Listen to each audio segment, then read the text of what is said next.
안녕하세요. 오늘은 제가 겪었던 이야기를 하나 들려드리려고 합니다. 2022년 1월, 저는 평생 몸담았던 직장에서 정년퇴직을 했습니다. 지방행정 쪽 공무원이었고 제법 오랫동안 한자리를 지켜왔죠. 30년 넘게 일하면서 참 많은 날을 버텼고 그렇게 남들보다 조금 늦은 나이에 은퇴하게 됐습니다. 아내는 전업주부였고 자식은 아들 하나뿐입니다. 결혼해서 지방에서 잘 살고 있고 연락은 가끔 오는 정도. 손주는 아직 없고요.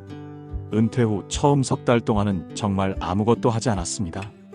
오랜만에 느긋한 마음으로 늦잠도 자고 집 근처 산책도 하고 오래된 친구들과 낮술 한 잔도 해보고, 무엇보다 아내가 만든 아침밥을 천천히 먹을 수 있다는 게 참 좋더군요. 사실 제 또래 남자들이 그렇듯 저는 늘 언젠가는 퇴직하겠지라고 생각만 했지 정말 그날이 오면 어떤 기분일지는 몰랐습니다. 마냥 편할 줄 알았는데 이상하게 시간이 흐를수록 불안함이 밀려오기 시작했어요. 40 넘어 처음 주식에 손을 댔고 퇴직 전까지는 조금씩 불려오던 자금이 있었습니다. 퇴직금과 합쳐서 총 3억 원. 저와 아내 두 사람만 조용히 살기엔 부족함 없는 자금이었죠. 그런데요, 사람 마음이라는 게 참 간사합니다. 이 돈 그냥 두면 너무 아깝지 않나? 조금이라도 불릴 수 있다면 더 여유롭게 살 수 있지 않을까? 그런 생각이 하루가 다르게 커져갔어요. 처음엔 은행 예금 상품을 알아봤고 채권도 보고 그 다음엔 유튜브에서 이것저것 검색하게 되더군요. 퇴직 후 재테크, 안정적인 고수익 투자, 시니어 투자 성공 사례 같은 키워드로 말이죠. 그렇게 알고리즘에 이끌려 보게 된 영상 하나. 월 3% 고정 수익, 안정성 검증 완료, 원금 보장. 제목만 보면 흔한 사기 같지만 영상의 분위기는 전혀 달랐습니다. 말투는 정중했고 숫자는 명확했고 실제 수익 인증 화면도 수없이 나왔습니다. 무엇보다 실제 투자자 인터뷰라는 영상에서는 저랑 비슷한 연배의 사람들이 웃으며 이야기하더군요. 처음엔 반신반의했는데 지금은 매달 이자가 꼬박꼬박 들어옵니다. 남편 퇴직하고 불안했는데 이걸로 숨통이 트였어요.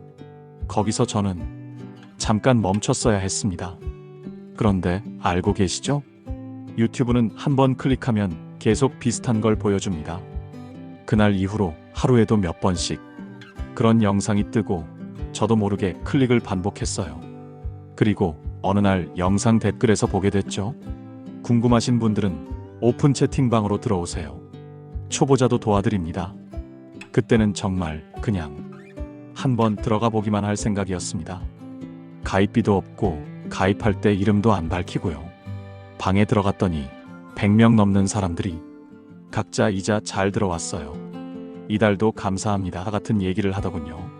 너무 활기차고 너무 잘 돌아가는 느낌이 들었어요. 그리고 그 방에는 방장이 있었습니다. 정중한 말투, 차분한 설명, 그리고 철저하게 매뉴얼화된 구조.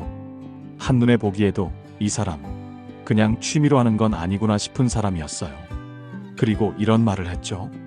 이건 금융상품이 아니라 공동자금 운영입니다. 여러 명이 함께 모은 자금으로 안정적인 구조를 만든 거예요. 그래서 매달 3%씩 수익이 배분됩니다. 리스크는 있지만 확률은 0.1% 이내로 낮췄습니다. 말은 어려웠지만 결국 요약하면 이겁니다. 3억을 맡기면 매달 900만 원이 들어온다는 말.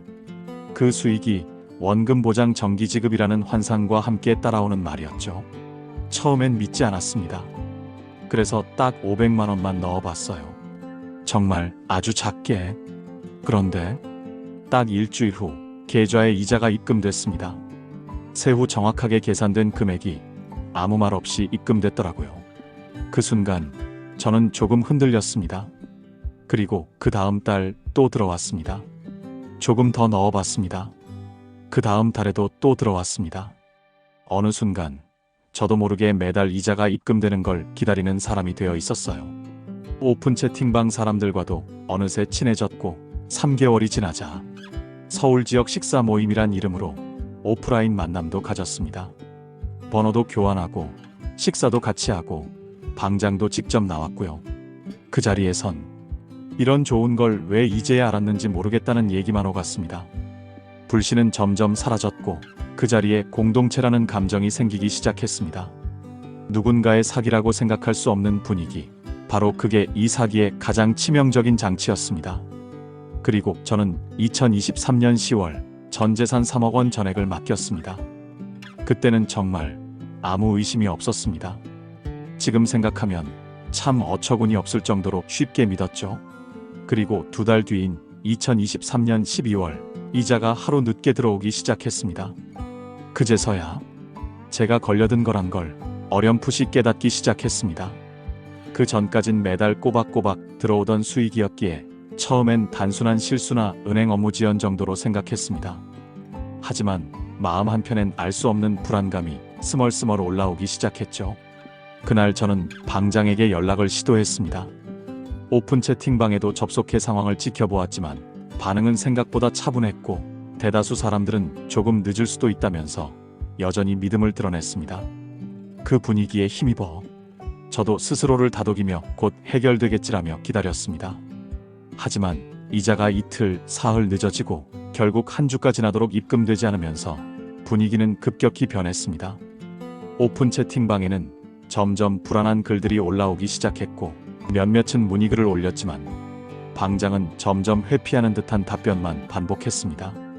그리고 곧이어 방장은 시간이 조금 걸린다며 시스템 문제, 잠시 지연, 조만간 모두 정산될 것이라는 말을 반복했습니다.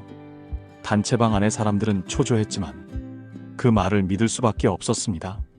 왜냐하면 이미 큰 돈이 걸려 있었기 때문입니다. 누군가는 친척에게 돈을 빌렸고 누군가는 아내 몰래 대출을 받았고 또 누군가는 친구들 돈까지 모아 투자한 상황이었습니다. 모두가 간절했습니다. 혹시 진짜 사기면 어쩌지? 라는 의심은 있었지만 그래도 아닐 수도 있잖아 하는 마지막 희망 때문에 차마 발을 빼지 못했습니다. 그렇게 그 간절함이 이성적인 판단을 흐릴 만큼 우리는 방장의 말을 믿고 기다릴 수밖에 없었습니다. 누군가는 나는 괜찮다고 자신을 다독였고 가끔씩 방을 떠나는 사람들도 보였고 그런 모습에 마음이 더 불안해졌죠. 상황이 점점 불안해지니 어느 순간부터는 함께 방에 있던 사람들조차 의심이 들기 시작했습니다. 저 사람은 진짜 피해자인 걸까? 혹시 방장이 심어놓은 바람잡이는 아닐까? 점점 그런 생각이 머리를 떠나지 않았습니다. 아무리 같이 분노하고 같이 기다리는 것처럼 보여도 극한 상황에 몰리다 보니 누구 하나도 믿을 수 없는 상태가 돼버렸습니다. 그때는 정말 이성적인 판단 자체가 불가능했습니다.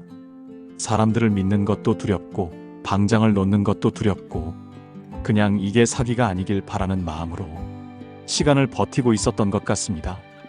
저는 가족에게 이 사실을 알리지 않았습니다.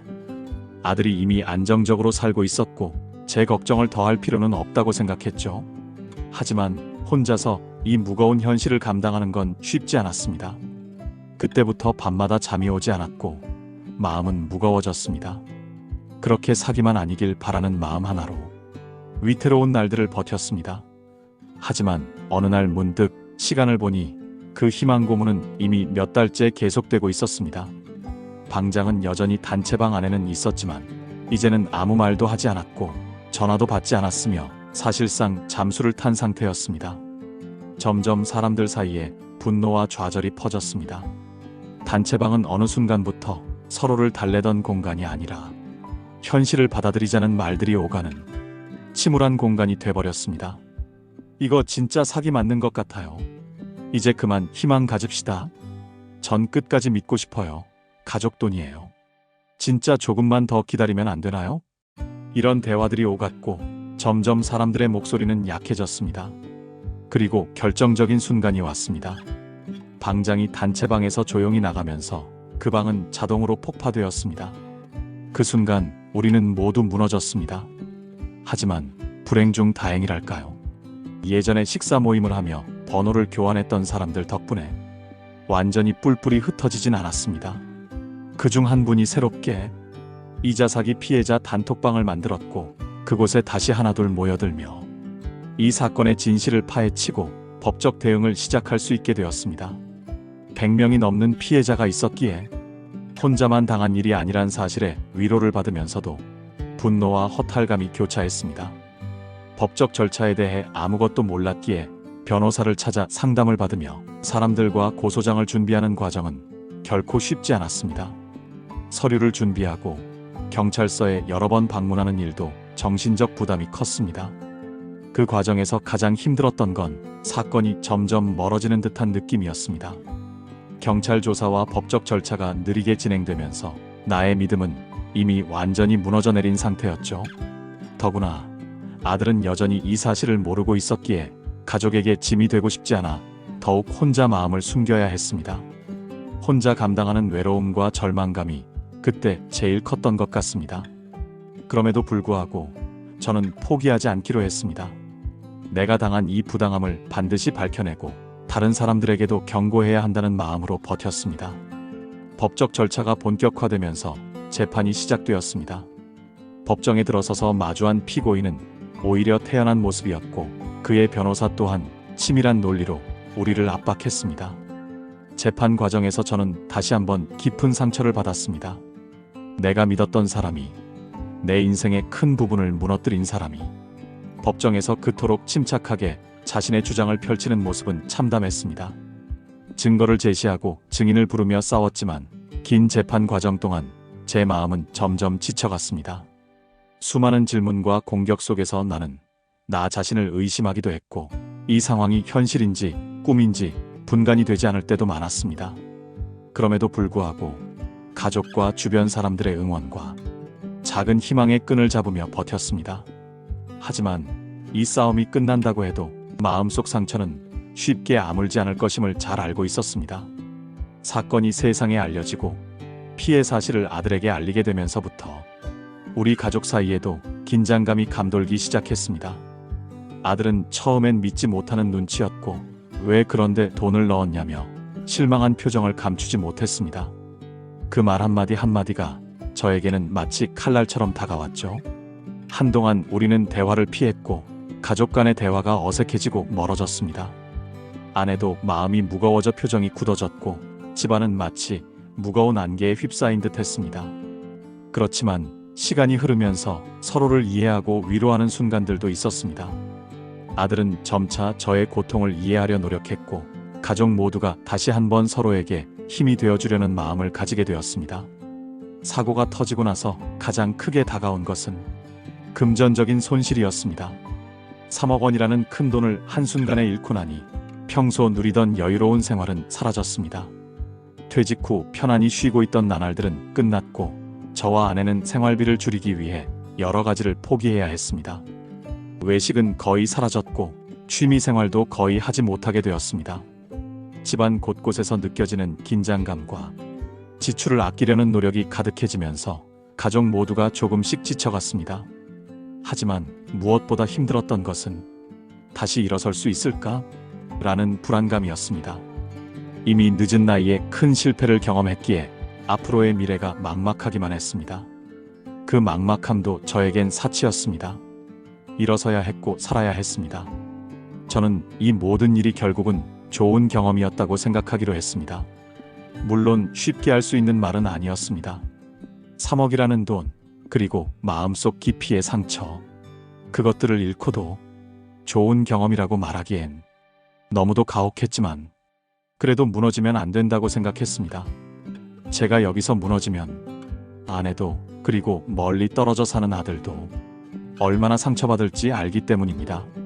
그 마음 하나로 저는 정신을 붙들었습니다.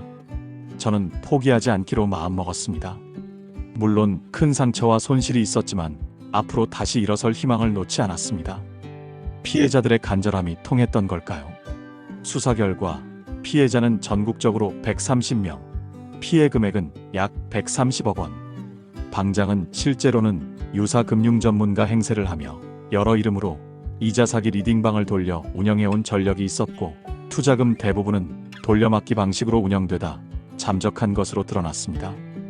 2025년 4월 재판부는 고령자들의 경제 불안을 악용해 신뢰를 유도한 계획적 범행이라며 징역 12년형과 15억 원 추징금 명령을 선고했습니다. 재판이 끝나던 날 방장은 아무런 표정 없이 고개만 숙인 채 퇴정했고 저는 그 모습을 보며 무너졌던 지난 2년의 시간을 떠올렸습니다. 이 판결이 전 재산을 되돌려주지는 못하겠지만 적어도 이 일의 끝은 봤다는 사실에, 그리고 또 다른 피해자가 생기지 않도록 막았다는 점에 조금은 안도했습니다. 지금 이 순간에도 어디선가 또 누군가는 신뢰라는 이름으로 전 재산을 빼앗기고 있을지 모릅니다. 제가 당했던 것처럼 몇 번의 말, 몇 번의 식사, 몇 번의 문자에 모든 걸 맡기고 말았습니다. 그때 그 선택이 지금까지도 제 삶을 흔들고 있습니다. 이제는 압니다. 신뢰는 눈으로 확인될 수 있을 때만 의미가 있고 돈 앞에서 사람은 얼마든지 달라질 수 있다는 것. 이 영상을 보신 분들께 부탁드립니다. 누군가 절대 안전하다고 말한다면 그때가 바로 가장 조심해야 할 순간입니다. 저는 이제 다시 시작합니다. 그리고 여러분은 이런 고통을 겪지 않길 바랍니다. 감사합니다.